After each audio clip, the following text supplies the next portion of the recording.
নমস্কাৰ টেকনিক বাই লালচান ইউটিউব চেনেলৰ সমূহ দৰ্শকসকলক স্বাগতম জনাই আজিৰ ভিডিঅ'টো আৰম্ভ কৰিছোঁ। ডক্টৰ হিমন্ত বিশ্ব শৰ্মাই বৃহৎ ঘোষণা কৰিছে অসমত নতুনকৈ স্থাপন কৰিব 2000 স্কুল। ইয়াতে থাকিব CBSE আৰু সেবাৰ স্কুল। আপোনালোকে বিস্তাৰিত চাওক। মই এদিন ইয়াতে আহিছিলোঁ, সকলোৰে লগত কথা পাতিছিলোঁ আৰু আমি ৰংমহল হাইস্কুলখন ইয়াত বনোৱাৰ কাম হাতত লৈছিলোঁ। ইয়াত যেতিয়া মই আহিছিলোঁ তেতিয়া মোৰ মনত এটা ধাৰণা হৈছিলে যে ইয়াৰ লগতে যদি আমি এখন CBSE স্কুলো খুলিব পাৰোঁ, এখন সেবাৰ হ'ব, এখন CBSEৰ হ'ব আৰু দুইখন স্কুলে ভাল কৰি প্ৰতিযোগিতা কৰক। সেইকাৰণে অসমৰ ভিতৰতে প্ৰথম এটা কেম্পাছৰ ভিতৰতে সোঁফালে সেবাৰ স্কুল, বাওঁফালে CBSE স্কুল আৰু শিক্ষক শিক্ষয়িত্ৰীসকলো একেলগে থাকিব। প্ৰয়োজনত ইজনে সিখন স্কুলৰ সিখনে আনখন স্কুলৰ অলপ সহায় কৰি দিব পাৰিব।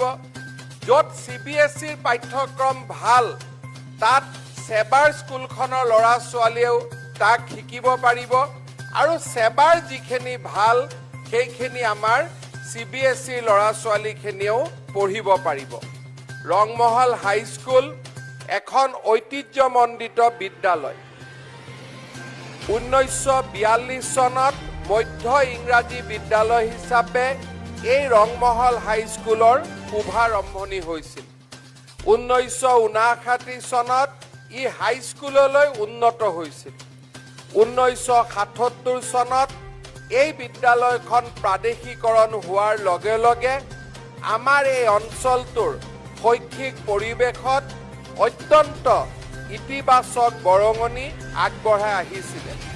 মধ্য ইংৰাজী বিদ্যালয় হিচাপে আৰম্ভ হোৱা এই শিক্ষানুষ্ঠানখনৰ প্ৰথমগৰাকী প্ৰধান শিক্ষক আছিল গংগাধৰ দাস আৰু হাইস্কুলৰ প্ৰথমগৰাকী প্ৰধান শিক্ষক আছিল চন্দ্ৰ কলিতা ডাঙৰীয়া।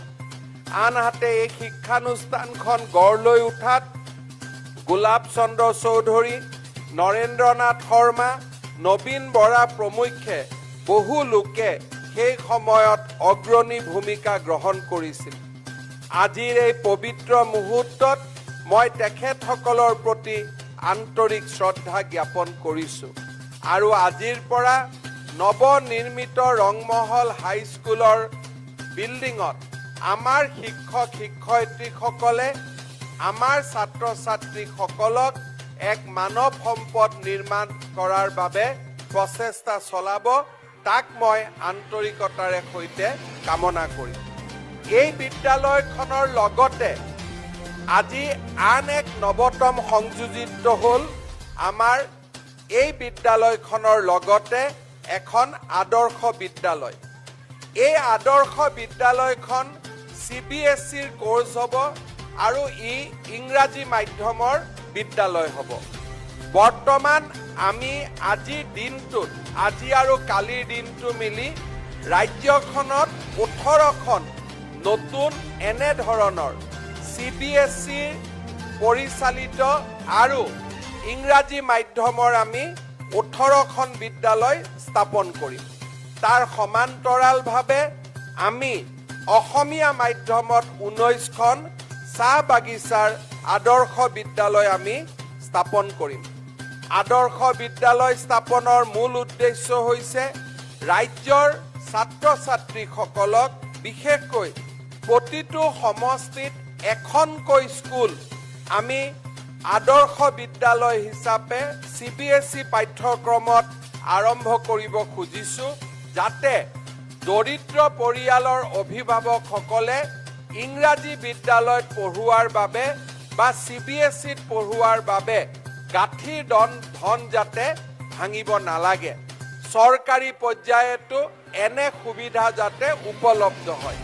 আমি অসমত প্ৰতিটো সমষ্টিত 126খন এনে স্কুল আমি বনাব খোজোঁ। বৰ্তমান 55খন স্কুল স্থাপন কৰাৰ কাম সম্পূৰ্ণ হ'ব। অনাগত দিনত আমি বাকী 71খন স্কুল স্থাপনৰো কাম কৰিম।